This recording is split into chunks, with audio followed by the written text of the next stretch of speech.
Assalamualaikum warahmatullahi wabarakatuh. Kami dari kelompok 6 Telenursing yang beranggotakan saya sendiri, Vera Monica Sahara. Saya Balkis Badria. Saya Ilyas Al-Rifai. Saya Irma Aprilia. Saya Rihana Sekaralam. Saya Didin Trianti. Nah, yang pertama saya akan menjelaskan sejarah telenursing. American Academy of Ambulatory Care Nursing mendefinisikan telenursing sebagai pengiriman, manajemen, dan koordinasi asuhan dan layanan yang diberikan melalui teknologi telekomunikasi dalam domain keperawatan. Ini juga dapat dijangkau dengan telepon, gambar digital untuk manajemen luka, hingga perencanaan pelepasan balutan manajemen luka dengan media elektronik. Nah, telenursing ini bukanlah bidang baru di Australia. Pada tahun 1912, misi yang dilakukan oleh warga pedalaman Australia ialah mendirikan pos perawat, di mana perawat di pedalaman Australia ini ditempatkan di kota-kota agar masyarakat terpencil ini bisa dirawat oleh komunitas. Nah, perawatan ini mencakup kebidanan dan kebutuhan perawatan darurat segera, misal orang yang menderita cedera dan penyakit akut, dan fungsi kesehatan masyarakat seperti pengkajian, imunisasi, pemantauan, dan promosi kesehatan. Nah, jadi apa sih telenursing itu? Jadi, telenursing ini didefinisikan sebagai penggunaan teknologi telekomunikasi untuk memberikan layanan keperawatan kepada klien dari kejauhan. Nah, teknologi ini menggabungkan informasi untuk memberikan pelayanan keperawatan kepada klien di lokasi yang jauh secara geografis. Selanjutnya saya akan menjelaskan tentang prinsip-prinsip telenursing.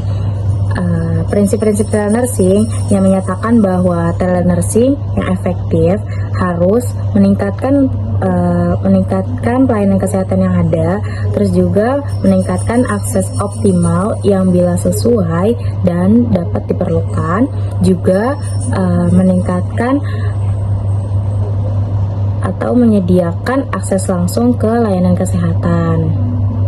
Terus juga mengikuti gambaran kedudukan sehingga secara jelas mendefinisikan komprehensif, namun peran dan tanggung jawab yang fleksibel. Selanjutnya ada meningkatkan kualitas pelayanan. Terus juga ada mengurangi pelayanan kesehatan yang tidak perlu. Yang terakhir itu melindungi kerahasiaan atau privasi dan keamanan informasi yang berkaitan dengan perawat dan klien. Manfaat dan tujuan. Manfaat telenursing bagi perawat yaitu meningkatkan penghasilan, jam kerja yang fleksibel, menurunkan biaya perjalanan perawatan karena perawat memberikan pelayanan dari rumah. Pelayanan yang diberikan hanya dari jarak jauh, meningkatkan kepuasan kerja dan kesempatan untuk mengembangkan keterampilan, menjadi pilihan pekerja baru, bisa berbagi data serta respon waktu yang cepat. Sedangkan keuntungan telenursing pasien adalah penduduk yang tinggal di daerah terpencil dapat memperoleh keperawatan kesehatan jika mereka memiliki fasilitas internet di telepon atau komputer mereka dan akses yang mudah untuk mendapatkan pelayanan keperawatan yang berkualitas tinggi dengan biaya yang rendah karena mereka tidak harus melakukan perjalanan ke lokasi yang jauh. Saya di sini akan menjelaskan bentuk-bentuk dari telenursing. Yang pertama itu ada triage telenursing. Nah, triage telenursing itu adalah proses evaluasi dan penilaian kebutuhan medis seseorang melalui layanan perawatan jarak jauh yang dilakukan oleh perawat terlatih menggunakan teknologi komunikasi seperti telepon atau video call. Contoh, seorang perawat melakukan triage telenursing dengan memeriksa gejala pasien melalui panggilan video dan menentukan apakah pasien memerlukan perawatan darurat atau hanya perlu perawatan rutin. Yang kedua itu ada call center service. Nah, call center service itu adalah layanan di mana pasien atau individu dapat menelpon untuk mendapatkan informasi, janji tamu atau bantuan medis dari staf terlatih atau profesional kesehatan.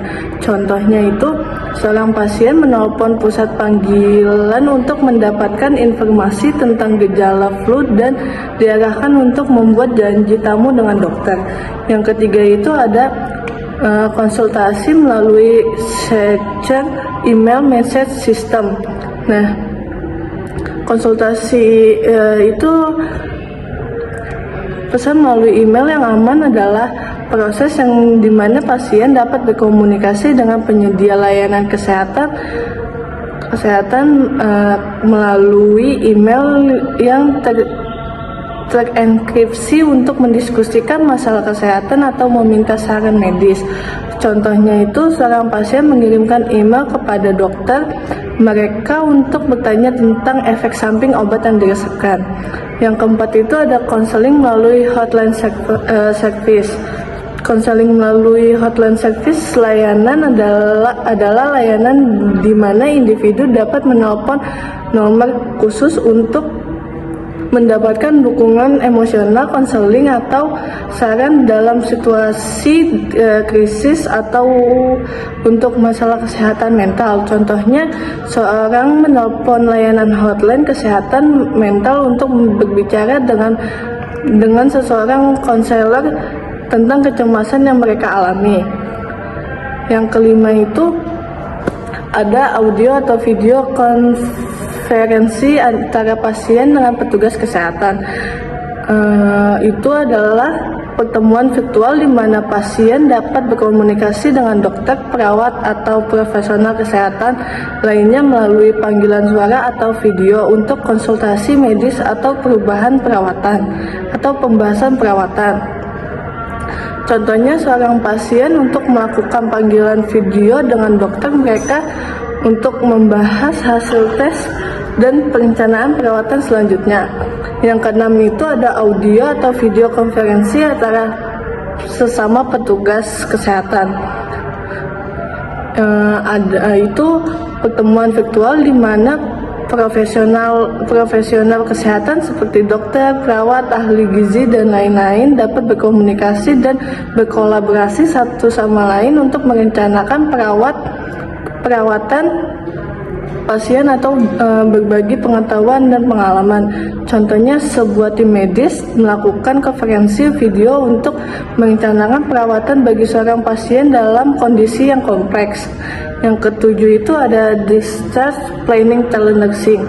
Nah, itu adalah proses di mana perawat bekerja untuk pasien dan tim perawatan kesehatan lainnya untuk merencanakan pemulangan pasien dari rumah sakit atau fasilitas perawatan jarak jauh dengan memberikan panduan informasi dan dukungan yang diperlukan. Contohnya, seorang perawat yang melakukan evaluasi pemulangan dengan pasien yang akan segera pulang dari rumah sakit, memberikan instruksi perawatan diri dan mengatur layanan perawatan jarak jauh setelah pulang.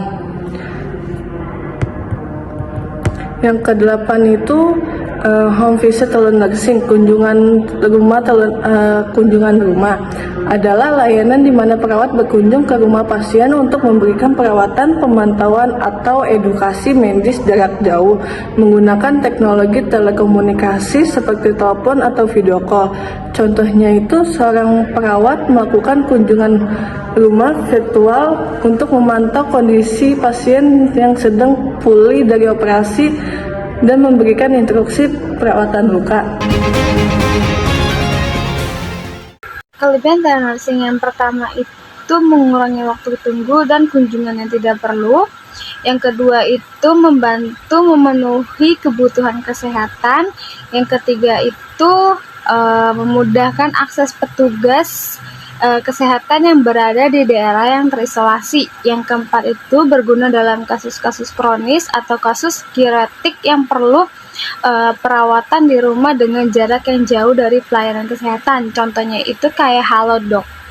Terus yang Yang kelima, mendorong tenaga kesehatan atau daerah yang kurang terlayani. Yang keenam itu mempersingkat hari rawat dan mengurangi biaya perawatan. Yang ketujuh, dapat dimanfaatkan dalam bidang pendidikan keperawatan model distance learning dan perkembangan riset keperawatan berbasis informatika kesehatan dan meningkatkan kepuasan perawat dan pasien terhadap pelayanan kesehatan yang diberikan serta meningkatkan mutu pelayanan perawatan di rumah sakit atau home care. Yang ke-8 itu mengakses penyediaan layanan melalui mekanisme seperti konferensi video dan internet. Yang terakhir itu meningkatkan rasa aman, safety perawat dan klien. Nah, teman-teman, tadi kan sudah dijelaskan ya kelebihan telenursing itu seperti apa. Ada kelebihan, pasti ada kekurangan. Jadi, di sini saya akan menjelaskan kekurangan dari telenursing itu sendiri. Nah, yang pertama itu tidak adanya interaksi langsung perawat dengan klien yang akan mengurangi kualitas pelayanan kesehatan.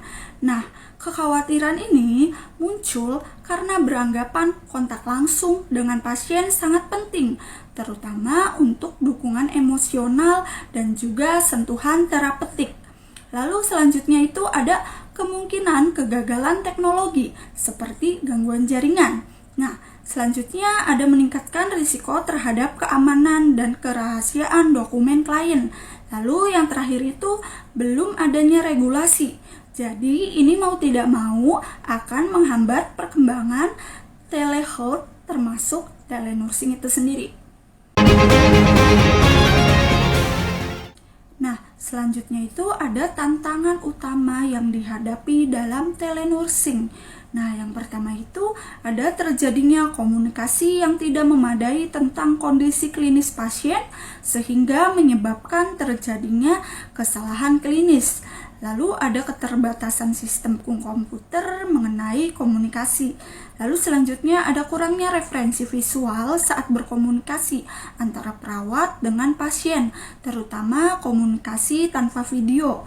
Nah, lalu yang terakhir itu ada kesulitan dalam memahami komunikasi nonverbal, khususnya bila dilakukan menggunakan telepon.